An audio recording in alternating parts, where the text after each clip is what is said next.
जिस भिखारी को लोग एक रोटी देने से भी कतराते थे, उसी ने अपनी आखिरी रोटी एक अनजान बच्चे को दे दी।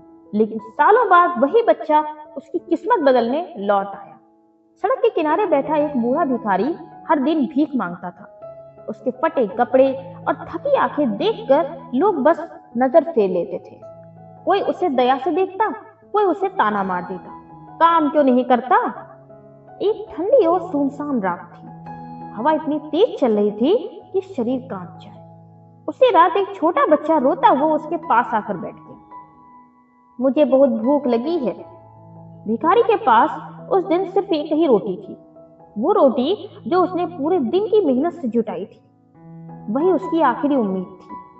कुछ पल के लिए उसने रोटी को देखा, फिर उस बच्चे को। उसके मन में सवाल उठा, अगर ये दे दी तो मैं क्या खाऊंगा।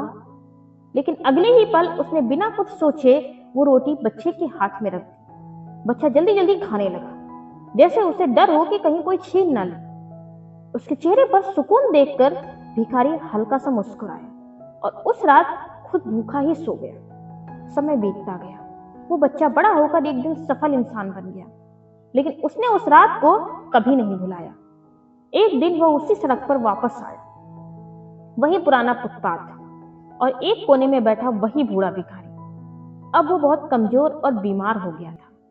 वह आदमी धीरे धीरे उसके पास गया और उसके सामने घुटनों पर बैठ गया।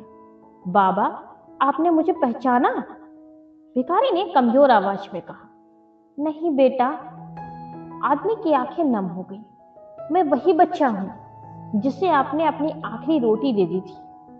यह सुनते ही भिखारी की आंखों से आंसू बहने लगे, जैसे सालों पुरानी यादें फिर से सामने आ गई। उस आदमी ने उसका हाथ थामा और कहा, उस दिन आपने मुझे सिर्फ रोटी नहीं दी थी, आपने मुझे जीने का मौका दिया था।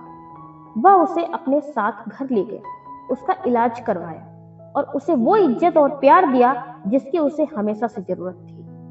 तो आज का सवाल ये है कि अगर उस रात भिखारी ने अपनी आखिरी रोटी खुद ही खा ली होती, तो क्या उसकी ये कहानी कभी इतनी खूबसूरत बन पाती?